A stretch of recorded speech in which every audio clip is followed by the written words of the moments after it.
Good morning.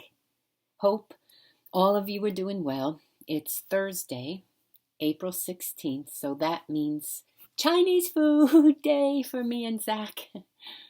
At least I hope they're still open. One of the many things I hate about this pandemic, among many things, is the fact that I have to cook for my family. I know that sounds terrible and awful, but I just hate it. I can't even use the excuse anymore that I have a meeting or a Bible study to go to. I'm trapped. And and what I've discovered is that my anxiety starts to rise about 3 o'clock when I hear those words, what are we having for dinner? But what I do love are some of the videos and the parodies and the songs coming out of this coronavirus time. They are creative and funny, and we have to laugh sometimes too. It's really good for the soul, especially now. Zach told me one the other day, and then I saw something like it posted yesterday, and it really got to me. It said Anne Frank and 7 other people hid in a 450 square foot attic for 761 days, quietly trying to remain undiscovered in order to stay alive. And we can't take a month inside our homes to protect us and others, while we have our wine, Grubhub, and Netflix. It's kind of sarcastic humor. But ironically, there's something true about that post. See, it's been over 4 weeks, and many people just can't take it anymore. Some are still violating the shelter-in-place orders. Many are still not wearing masks and practicing social distancing. And lots of folks believe this is really not as bad as the media is making it out to be.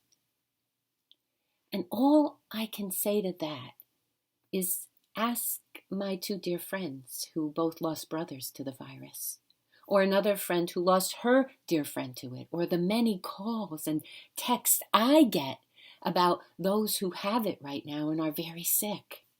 Or maybe the nurses, one of which is my sister, who are dealing with this every day in the hospitals. Ask them if it's no big deal. See, it's easy to get frustrated and fed up with being home, especially when we look outside and it looks so nice and normal, when maybe in our own lives we haven't been touched physically by this virus. Look, we all want to be able to just do the things that we did before. Gosh, to be able to just get back to some kind of normal would be fantastic. And so we kind of convince ourselves that we've been here long enough, we're not affected, so let's just open the country again. But we aren't created by God to be people who only care about ourselves. We are part of a community, and we have to learn to care about everyone in our community if we ever want this to go away. In fact, that's exactly what Jesus told us we were to be about. Each other, right? We love God first, and then we love everyone else the way we love ourselves. Yeah, this virus has definitely, without a doubt, messed us all up. And this is a very scary time. People are struggling because they aren't working, and I don't know when unemployment's going to kick in or we're going to all get our stimulus checks. It's hard on for so many different reasons. And there's no good solution. Waiting with any amount of patience and hope during hard times is very difficult. We absolutely can identify with David in Psalm 13:1 when he asks, how long, Lord, how long must I wait? How long must I endure this pain, this isolation, these kids? How long will I be without a job? How long before this is over? How long must I keep this cooking up? So what do we do? What do we do? I don't know. But what I do know is this. Patience. Patience is really developed only under trial. And living in the midst of this pandemic absolutely requires patience, empathy, endurance, faith, all difficult to achieve. It's like trying to build up our muscles. We have to begin with light weights and then increase them as we become stronger, but it won't happen overnight or without effort. I have to do that with my knee right now. I had a torn meniscus since early last summer, and I finally, right before this pandemic, had surgery. And I have to do exercises to build up the muscles in my leg again because for about 8 months I babied it because my knee hurt. It's the same with our spiritual lives. In fact, someone once said, your faith is like a muscle, and when you use it, it gets stronger. And I'm thinking maybe now would be a good time to add that to my exercise program. And maybe you should too. See, this coronavirus is a God-sized challenge for sure, but I think we as a people can meet it. At least we have to try. So today I was thinking, it's real easy to see only the awful side of this pandemic. But is there a way for us to see this as sort of a blessing? I mean, when was the last time moms and dads were together with their kids, spending all day with them and not having to go to a game or a practice, but just being together? I see families riding bikes and couples walking on the streets who never did those things before, and I know because I'm an avid walker. Dads are dancing and playing games with their kids. Families are sitting together at the dinner table and talking. Think about this. How often do we get a free pass to slow down life? Even do nothing, but just be. And if that's not good enough, and you still feel like you're trapped, then volunteer your services to help those who are in need. Just do it safely. I know many of us are still working from home. We're trying to teach our kids while learning the system ourselves. I find I'm working harder now than when the church was open.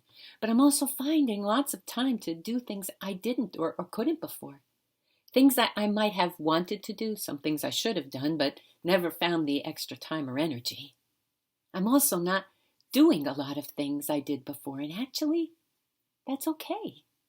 I'm realizing I don't miss it as much as I thought I would, and I'm finding a closeness to God that I didn't have before.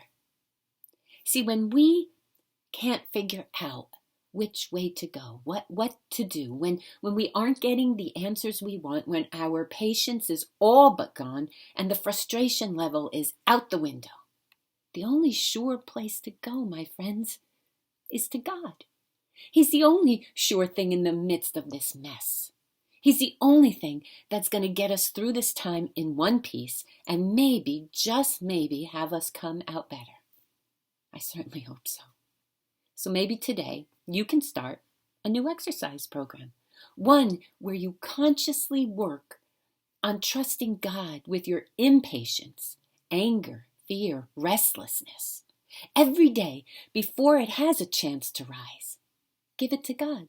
Say what it is and just give it to God and ask God to take it from you and replace those feelings with patience, hope, peace. Grab hold of God's invisible hand and wait with invincible trust. And maybe while you wait, you can begin to see that we are never without things to celebrate. We are never without things to be grateful for. We are never without love, and absolutely never without hope. We just have to look a little harder right now. So take a deep breath every couple hours. Stay safe, stay home, stay hydrated, keep those hands washed, and find that blessing. I'm praying for all of you. Hang in there. Know I love you, and we're going to make it through this time. We will. It might take a while, but we're going to do it, and we're going to do it together. Peace.